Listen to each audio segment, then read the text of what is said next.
Hey everyone. So today I'm going to be working on my 2011 Toyota 4Runner Limited, and the situation I've got is that maybe about a year ago I had some rodents get under the hood, and this is because of a Toyota manufacturing design decision to use soy-based products in some of the wiring that they use in the engine. Rats like to go into the engine where it's nice and warm in the engine compartment, make a nest, and the wires apparently seem like they might taste good to them, and they start chewing on them. So I've made repairs a few times, once living out in a more rural area. Now I live in complete suburbia, yet guess what? As long as there's some kind of mice or rats around, they like to get in here. I'm surprised this doesn't happen a lot more to people out there, but it is pretty common. So let me show you what I've got going on. I removed the air filter, the air intake. It's very easy. One screw kind of around here, pull this off, unclip it from where the air filter goes. That came off like a piece of cake, one hose. Now, if you kind of take a look down here, I've already made repairs in the past to some of the wires here. You can see this is a new wire protector here, the loom. And I replaced this plug. I've resoldered these wires under here. You can see they're kind of retaped, and I put new loom on. I made some repairs to ones down here. Anything I could reach, I've repaired. If you look down there real carefully, you can see that a little deeper, there's a little hint. You can see something pink right there. That's insulation that they pulled from somewhere to make a nest down there. And believe me, there was a lot of debris in this area that I had to vacuum out. So what's happening now is that this was perfect for about a year since I fixed all the wires I could get to, re-soldered them, put new connectors on, everything was great. But last week after a rainstorm, we got a knock sensor failure. And if you go look up what a knock sensor failure is most likely to be, it's chewed wires. So I'm thinking either a year ago, there was a partially chewed wire that finally broke, or something else got in there, got a little deeper into the engine and chewed that knock sensor wire. Now, everything I can find, I'm not a mechanic. So I'm just a guy with a little bit of skill and a little bit of luck. But everything I can find is that the knock sensors are buried down here under this air intake down on the engine block. So I'm thinking there's somewhere down there is a knock sensor, kind of like these little harnesses here, and one of them is chewed and finally broke through. And the problem is this creates, the classic Christmas tree effect on your dashboard. Every single light goes on, a couple of four-wheel drive lights, check engine lights, weird stuff like that. So I guess I have to get a little more intense. Not the most confident car mechanic, and I need a little more intense and have to remove this whole assembly here and see if I can figure it out and fix it. And I will keep you posted and let you know. So let me show you where I'm at right now. I had to take off a lot of screws. First one is back here on that post right there. Easy. In here, there's two. These are like Allen head screws. Pop those out. One right here. Okay, took that off. This one right there. Took that one off. This one mounting right here.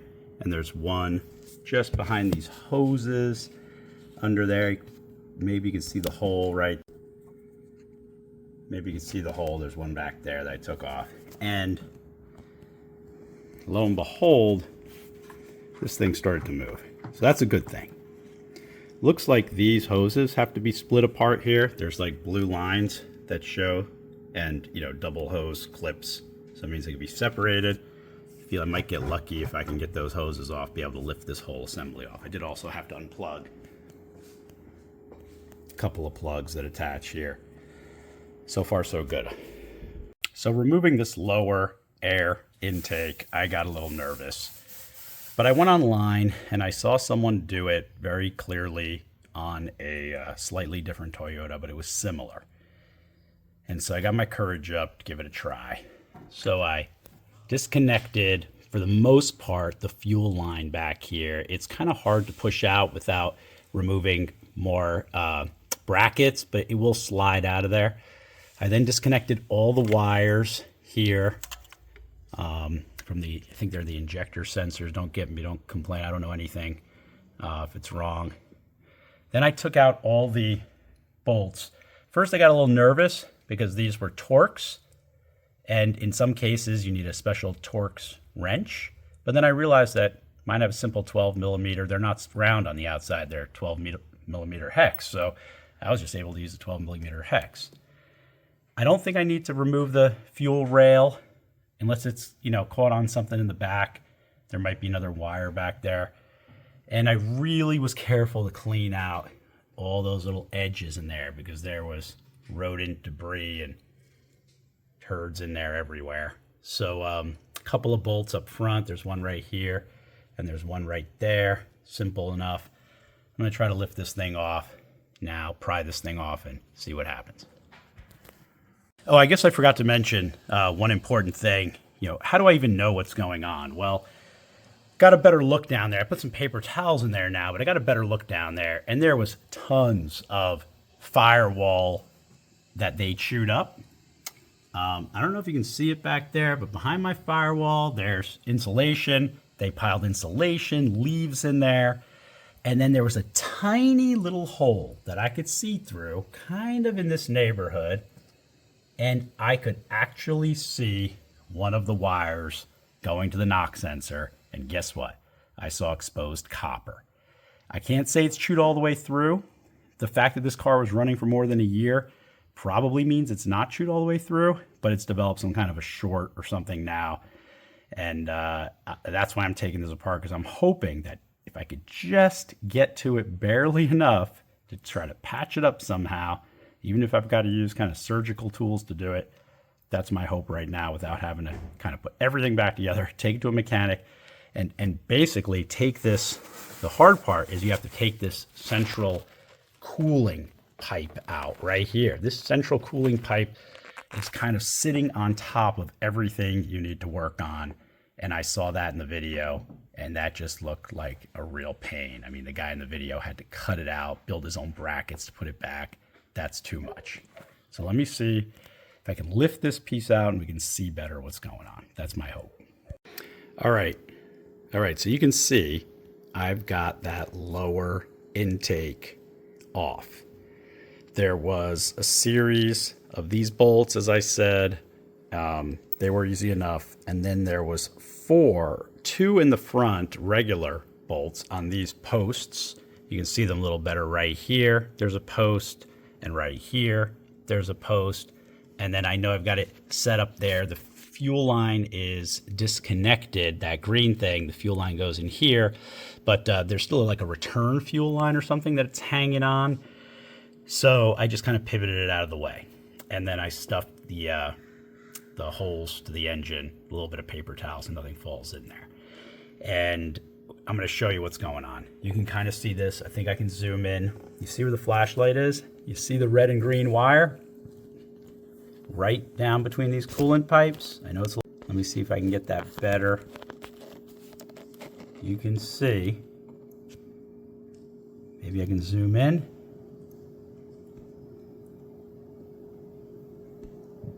It's very hard to zoom it up. There you go. You can kind of see that that wire is chewed through.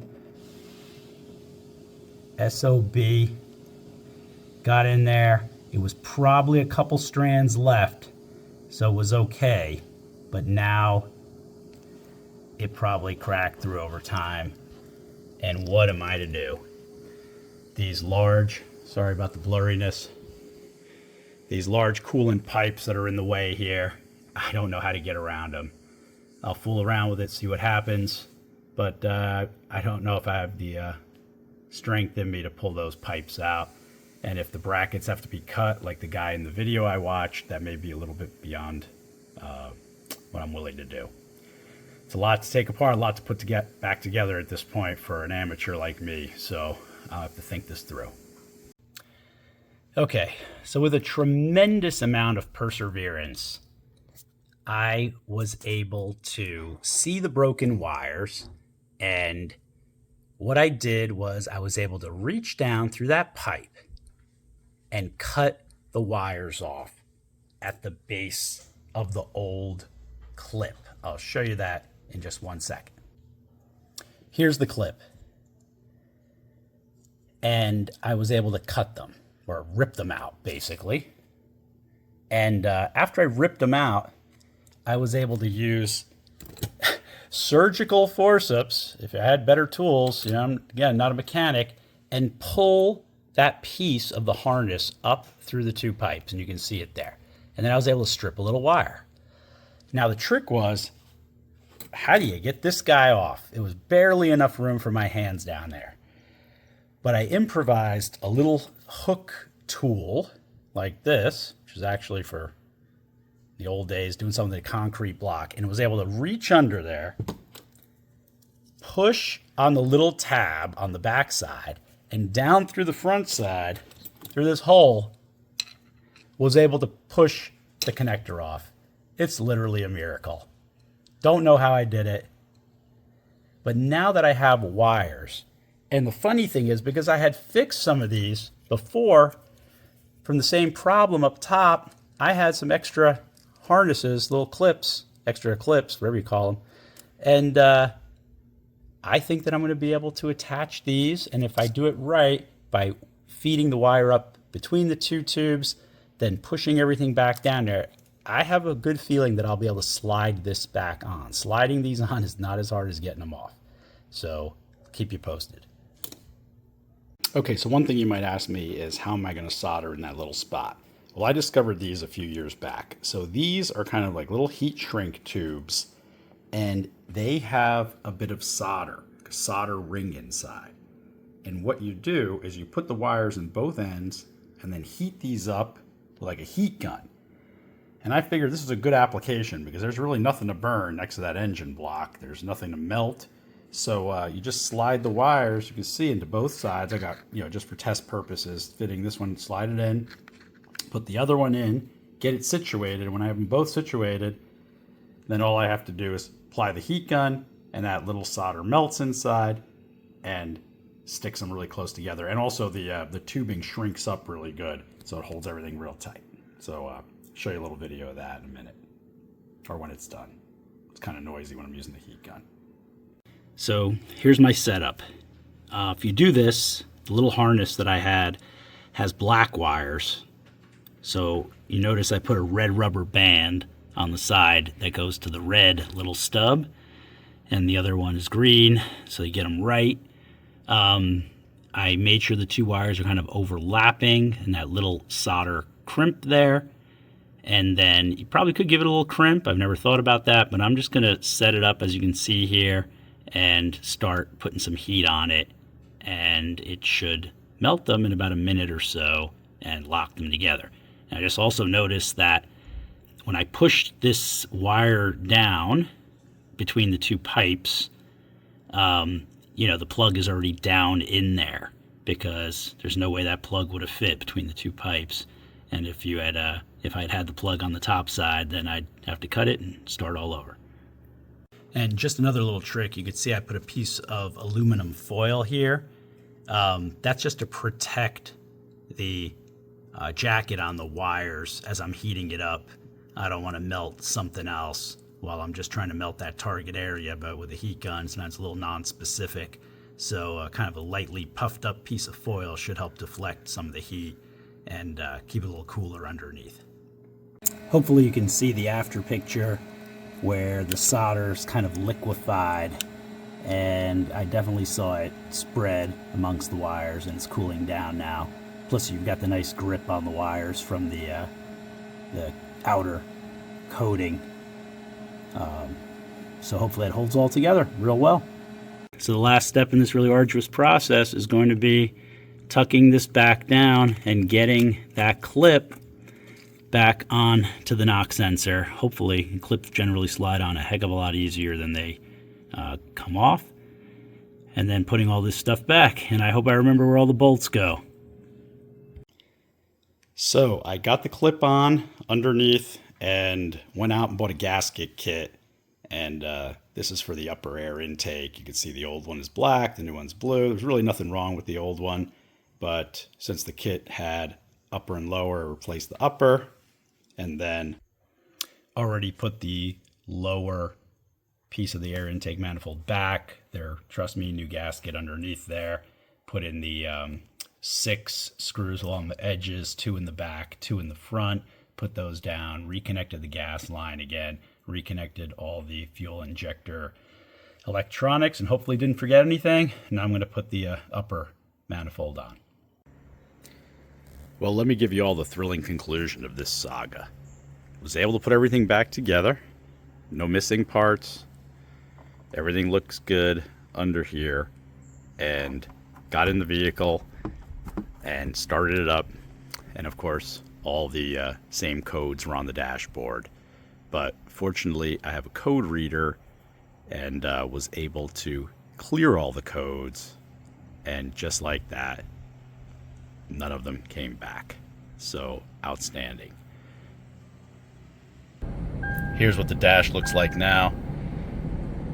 Yeah, I do have a TPS sensor that went out a while ago, but all of the other codes that were showing up on the fuel gauge side are all gone. Very happy.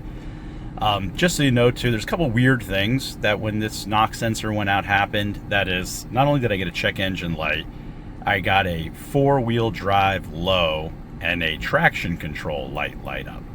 And I just want to point out, I guess, to people out there that, you can get real nervous. Why are those things lighting up? They have nothing to do with the NOx sensor. And I don't know if there's just some kind of a visual interpretive codes that when the 3 of them light up in combination, it means something from the old days before they had code readers, but nothing to do with those systems were in the codes. So just a word of caution to people out there like myself who aren't mechanics, who aren't sort of super familiar with car repair.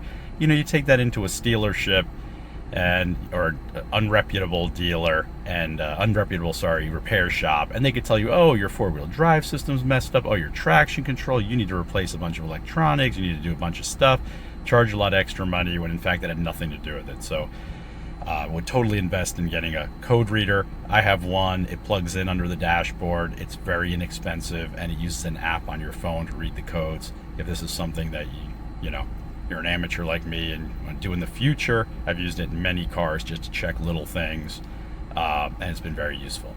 So that's the end of my video. Got it done. Can't believe it. It was really touch and go there for a while. I didn't know how I was going to operate around those pipes, but somehow, one step at a time, got in there little by little, really careful, using kind of sticks and tools and screwdrivers and stuff to reach around, was able to get the job done. So if you have the same problem, I hope this video was helpful. Even if you have a different problem, I hope it was helpful in showing you that you could get those upper and lower manifolds off, intake manifolds off. That was a big trick. And then if you have the same problem with the NOx sensor, I hope you have equally good luck with being able to kind of work around it, get to the things that you need, and be able to fix it yourself. So remember, a little bit of perseverance, have some faith in yourself. You can do a lot of these things yourself, save a lot of money, save a lot of time. Best of luck to all of you.